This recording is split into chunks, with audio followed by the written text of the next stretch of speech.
listen to me. I'm gonna get off the phone right now, and I am going to let you professionals look at the situation and come back to me with a solution. Oh, New York, we did it! Harlem, we did it, Mount Vernon, we did it! Some stories don't fade quietly, some detonate, and what Netflix just dropped on Diddy isn't a documentary, it's a demolition charge placed under 3 decades of power, protection, and silence. The reckoning doesn't expose him, it dissects him, layer by layer, witness by witness, pattern by pattern, until even people who once defended him are staring at the screen wondering how this stayed hidden for so long. Well, the things that I experienced with him were monster-like.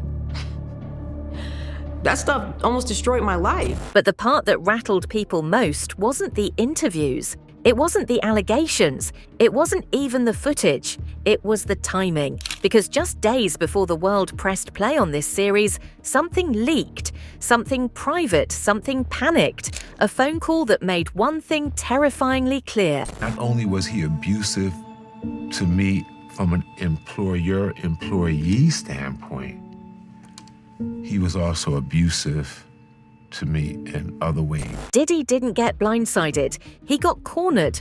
And once you see how the pieces line up, you realize The Reckoning isn't documenting the fall of a music mogul.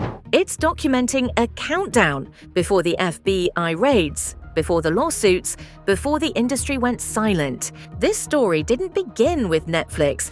Netflix just happened to be the first to show the world what insiders already knew. The empire was collapsing long before the world noticed. So let's go back to the moment everything cracked.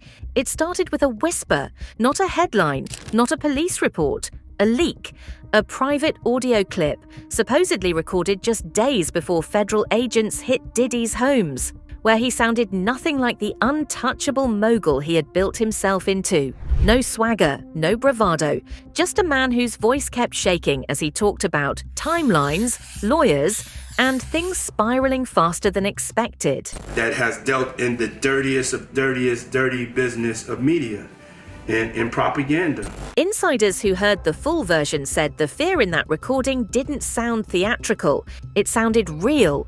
One person who worked with him for years put it bluntly. He knew something was coming, he just didn't know when it would hit. And when Netflix released The Reckoning, everything in that leaked call suddenly made sense. Because the series makes one thing clear, Diddy wasn't losing control, he had already lost it. There's one accusation in hip-hop that has never died, never faded, never cooled, never fully been proven or disproven. The claim that Diddy once offered a 7-figure bounty in the 1990s, a bounty tied to the murder of Tupac Shakur. For years, people dismissed it as street law, something whispered at parties, traded in interviews, tossed around by rivals. But The Reckoning resurrects it, not dramatically, not sensationally, but methodically. Witnesses recount stories that line up the same way every time: strange meetings, strange payments, strange warnings. Suggesting that he takes me shopping, or I looked at it like it was like a tester. And then comes the trial everybody has been watching, Keffe D's prosecution, with prosecutors openly referencing events that mirror what the documentary hints at. Netflix didn't accuse Diddy. They didn't have to. They simply put the pieces on the table and asked a terrifying question. What if the story everyone dismissed for 30 years wasn't fiction at all? And suddenly the past didn't feel distant. It felt alive. If the Tupac thread shakes the past, Cassie Ventura's case shakes the present. We won't repeat graphic details. We don't need to. Netflix doesn't rely on shock. It relies on pattern. And in The Reckoning, multiple voices who never met each other describe the same things: control, isolation, fear, punishment, silence. For the first time, the public gets to see clips of Cassie at events, smiling tightly, holding herself rigid, looking exactly like someone performing safety in front of cameras. One former employee says, "The mask wasn't slipping, it was cracking." And what the series does brilliantly is show that her lawsuit wasn't random. It was a spark that ignited memories people spent years suppressing. And once that spark lit up the past, it refused to go out. This is where the documentary becomes something else entirely. Assistants, security guards, makeup artists, choreographers, former friends, they don't accuse, they describe. And what they describe matches, eerily, consistently, across decades. Locked rooms, confiscated phones, mysterious schedules, late-night meetings, do what you're told atmospheres. One ex-security officer talks about NDAS that were practically shoved into new employees' hands before they even sat down. Another describes payment envelopes that were never logged. And yet the most important detail isn't what they say. It's how they say it. Quietly, carefully, like people who learned the hard way that speaking too loudly could cost them everything. Netflix didn't break their silence. Time did. But the most haunting part of this section isn't what these former employees said on camera. You know the story of the two wolves? Which wolf wins? The wolf you feed? All of us were cognizant of the bad wolf, but we're feeding the good wolf. It's what they admitted off camera. The moments Netflix couldn't include because the fear was too real. Several assistants described the same unsettling policy. Before entering certain rooms, they were told to leave their phones, watches, even their bags outside. Not for security, not for privacy, for control. One former stylist said she lasted only 4 months because the rules felt like walking into someone's private universe where nothing made sense unless you were him. Another employee described a notebook kept by management, a color-coded ledger that tracked who was trustworthy, who needed monitoring, and who was one wrong move away from losing everything. She said the list wasn't written with names, but with nicknames only insiders understood. Even more disturbing were the people who tried leaving sooner. One woman said she quit mid-shift, walked out during an event, got in her car, and never returned. I do feel it's important that we let the public know from the juror's standpoint, just kind of how we reached the verdict. Within 48 hours, 2 different lawyers sent her letters reminding her of her NDA, despite the fact she hadn't spoken to anyone. Another said she tried filing a complaint years ago, but it went nowhere because every agency she approached seemed scared of the name attached. But the detail that made viewers stop and replay the episode was this. Several employees, from different years, different cities, different teams, described the same thing. A house that always had rooms nobody was allowed to enter, a staff that always felt replaceable, and a boss whose moods controlled the weather inside the walls. These weren't dramatic stories. They were quiet ones, routine ones, the kind of stories people only share once they realize the world is finally willing to listen. For decades, these voices stayed scattered. Netflix is the first platform to stitch them together. This is the part that made Hollywood shift in its seat. Because The Reckoning doesn't just focus on Diddy, it focuses on who stood beside him, the guest lists, the after-parties, the mansions, the invitation-only nights where phones were locked away, and people learned not to ask questions. It was like the more money he got, the more power he got, the more power he got, the more money he got. And he always felt like money can get him out of everything. The doc doesn't accuse anyone, but it raises something more uncomfortable. When a man sits at the center of a universe, what do the stars around him see? The implication is subtle but devastating, because once you understand how this orbit worked, the celebrity silence around Diddy becomes even more chilling. There were the infamous yacht trips, where guests were told their phones would be sealed in heavy black pouches before boarding. One former attendee said the energy wasn't fun, it was tense.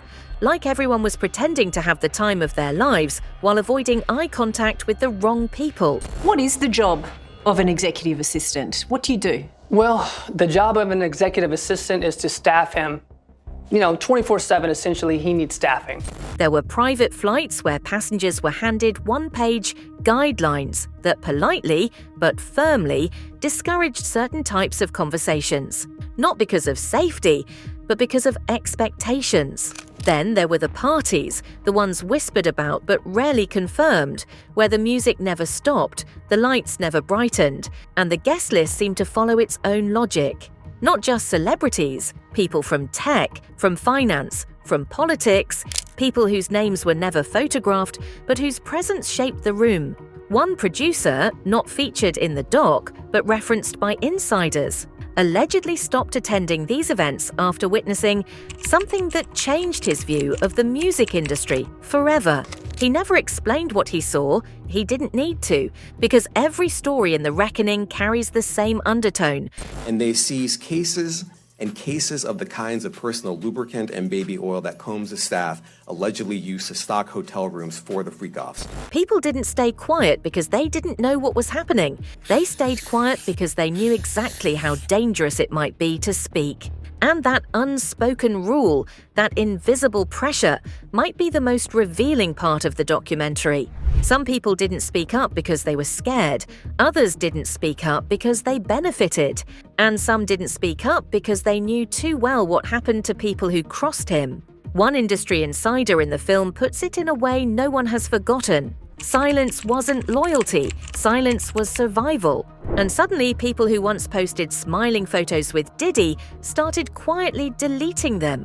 If allegations create smoke, the money trail creates fire. Netflix devotes an entire segment to unexplained accounts, hidden transfers, and sudden multi-million-dollar movements. And then comes the most chilling detail. But somewhere in my soul, I think Diddy been holding on to this, looking for an opportunity to come for Diddy, since 50 put out How to Rob. The rumored insurance files, recordings, footage, documents, all allegedly kept by Diddy as leverage, the kind of leverage powerful men think will protect them from their own downfall. One former employee says on camera, he didn't just collect secrets, he archived them. And that one sentence changes everything, because it implies something darker. Diddy didn't fear his enemies. Diddy? What? You know, that was a person that I looked up to. He was a mogul, and I listened to all the artists that he made superstars. He feared losing control over the people he kept closest. And when people fear losing control, they prepare. This is where the doc transitions from scandal to threat. Multiple insiders say that since the doc dropped, phones have been ringing across Hollywood, quietly, urgently, from people terrified they might appear in unreleased footage. Managers are telling clients to stay off social media. Lawyers are telling former associates not to comment. PR teams are drafting statements just in case. And several major artists who built empires alongside Diddy, silent, painfully silent, not supportive, not defensive, just gone. I gotta go present the first award, but what's up to Canada? And Jules, I came back to see you. I gotta go present the first award. Even more unsettling are the whispers that Diddy may be preparing a nuclear option, a memoir, a documentary, something explosive enough to drag down anyone who tries to drag him first. Because if the Netflix series showed anything, it's that the real danger isn't what's been exposed, it's what hasn't. The Reckoning isn't just a documentary, it's a turning point, a collapse of an image that survived longer than it should have, a dismantling of a myth that powered an empire, a reminder that power built on silence eventually breaks under its own weight. People aren't asking whether Diddy can recover, they're asking who falls next. Because if even half of what the series hints at is true... Are you surprised by the evidence that's already coming out in the criminal trial? No, I'm not surprised. Then this isn't the end of the story. It's the beginning of the unraveling. So now the question becomes, what happens when a man who kept everyone's secrets no longer has anything left to lose? And what happens to the industry that protected him when the protection stops? Tell me what you think the next chapter looks like. Because this reckoning isn't over.